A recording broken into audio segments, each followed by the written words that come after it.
Another week, another royal controversy featuring the one and only Meghan Markle.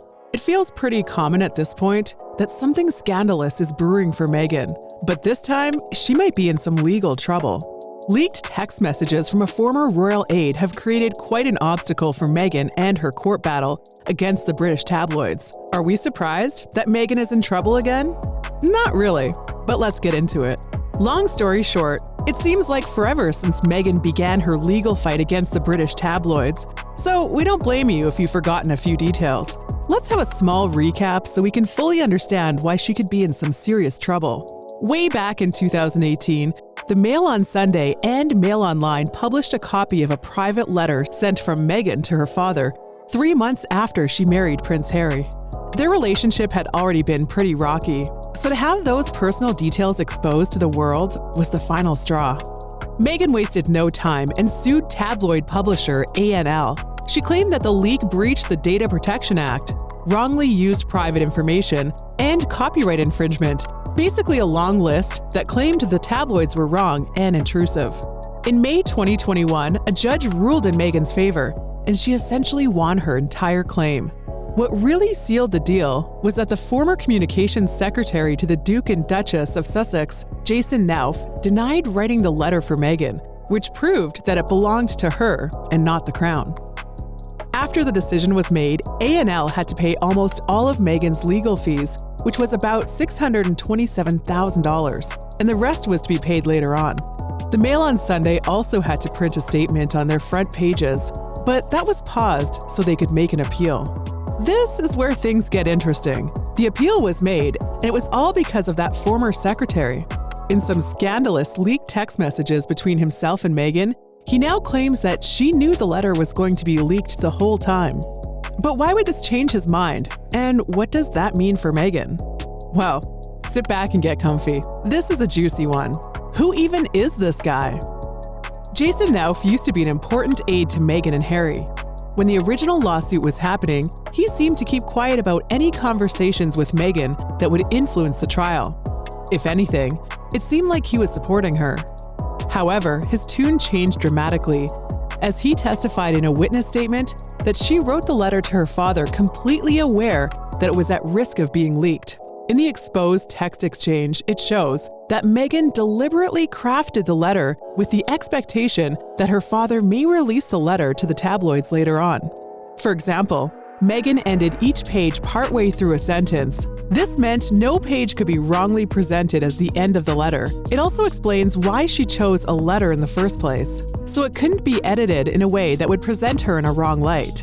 According to Jason, Meghan wanted to make sure that in the event that it was leaked, she wanted the full narrative as set out in the letter to be understood and shared. It's unclear as to what game Jason appears to be playing. This move does seem very confusing. What would make him change sides all of a sudden? The lawsuit has been happening since 2018. Why now has he decided to testify?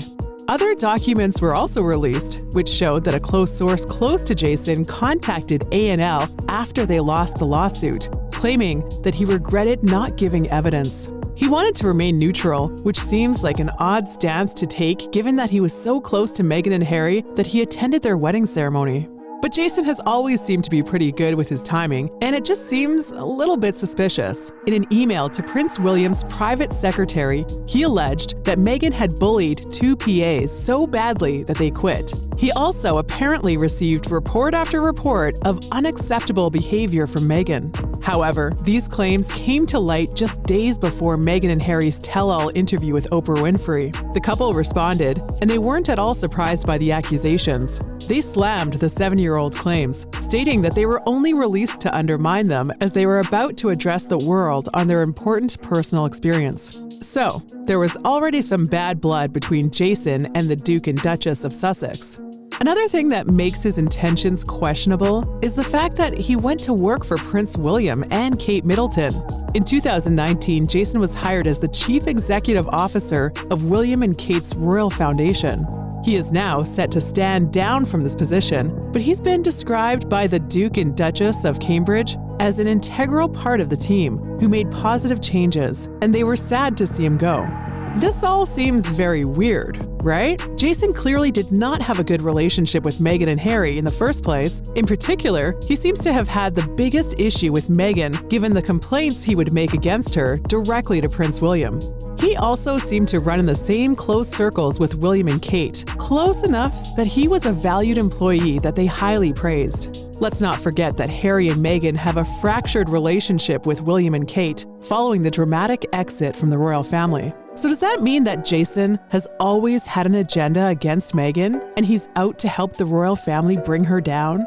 It's hard not to at least consider that, given the history and the sudden change of heart to expose Meghan. At the very least, he could be seeking to get recognition, or Meghan could really be so bad that he's out for some sort of revenge.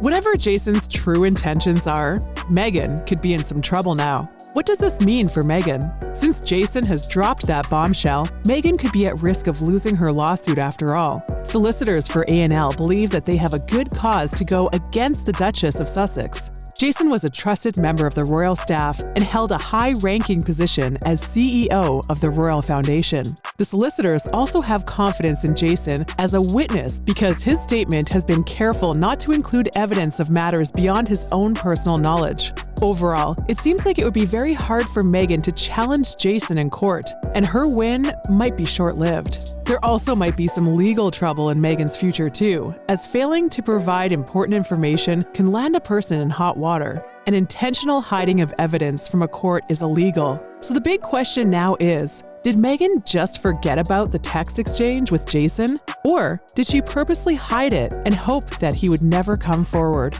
Cunning move or a genuine mistake? Meghan has insisted that she completely forgot about the text exchange with Jason and that she had no wish or intention to mislead. The purpose of her letter was to settle things between her and her father, and that she was motivated to protect Harry. Meghan claimed that the royal family would berate Harry about the situation with her father. They couldn't understand why Meghan couldn't instantly fix the situation, and it seems like they were very impatient to settle the drama that was raging in the tabloids. In the text message exchange, she stated, "By taking this form of action, I protect my husband from this constant berating." She also allegedly wanted to give her father a moment to pause, to possibly reflect on their broken relationship and its impact. The text message does seem to show genuine intentions, but there's a strange feeling that it may have been a calculated move. Meghan's letter was specific to the point. It was written with the intention that it would be read. Yes, she may have been protecting herself, but she still knew the letter would be seen. Let's also not forget that Meghan does have a history of sending mixed messages. One big example is that she named her child Lilibet after the Queen, even though she very publicly criticized the royal family. We have a whole video that's a deep dive into that tricky subject. You should give it a watch. So what side are you on? Do you think Meghan just made a mistake? Or do you think if she can purposely make herself appear in the best way possible, then what else is she capable of? Let us know what you think in the comments. And don't forget to hit subscribe.